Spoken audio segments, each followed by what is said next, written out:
The 1970s weren't just about bell-bottoms and disco, they were defined by soaring inflation. Between 1973 and 1982, the U.S. Consumer Price Index jumped from about 5% to a peak of 13.5% in 1980, driven by oil shocks and expansive fiscal policy. Those numbers meant every dollar bought less, and ordinary families saw their savings evaporate faster than ever. For workers, the impact was personal. A factory foreman earning $10,000 a year in 1970 found his purchasing power cut in half by 1980, even though his nominal salary rose modestly. Real wages adjusted for inflation, were flat or declining, prompting a scramble to protect hard-earned money from being eroded by rising prices. At the same time, most large employers still relied on defined benefit pensions, promises to pay retirees a fixed amount each month. Those plans looked solid on paper, but as life expectancy rose and markets faltered, the future liabilities ballooned, forcing companies to set aside ever larger reserves. Congress responded with the Employee Retirement Income Security Act of 1974, or ERISA. It established strict fiduciary standards and required pension funds to act in participants' best interests, but it didn't solve the core funding problem. Companies still faced massive balance sheet pressure, especially as inflation gnawed at real returns.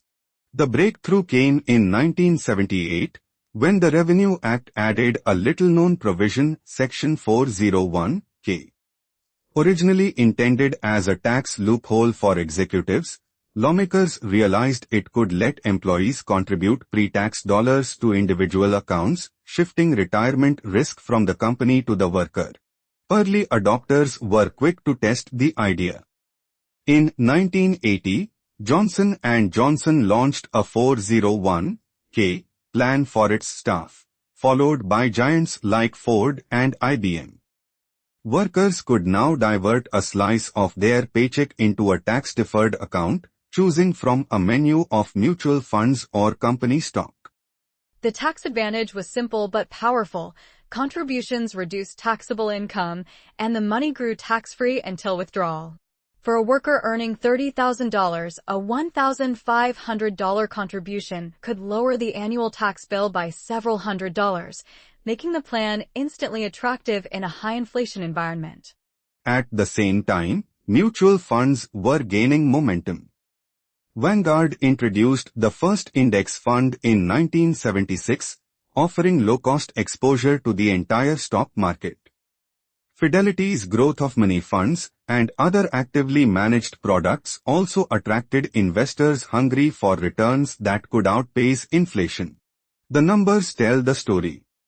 In 1980, total 401(k) assets were essentially zero. By 1995, they had surged past $1 trillion, and by 2000 the figure topped $5 trillion. That explosion turned retirement savings into a major component of the U.S. equity market. Mutual funds mirrored the trend. In 1970, total assets were about $20 billion.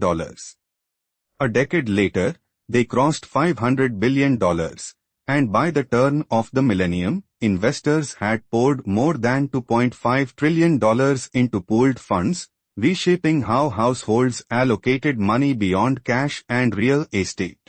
The shift had broader economic consequences.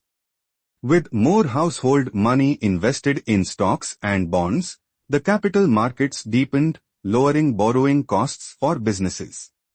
Yet, retirees also became exposed to market volatility, a trade-off that would later surface during the 2008 crash. In short, 1970s inflation forced a rethink of retirement security. The high inflation era birthed the 401(k), a defined contribution plan that put savings decisions in employees' hands and fed a mutual fund boom that turned everyday Indians into market participants. The episode shows how macroeconomic shocks can rewrite financial rules for generations.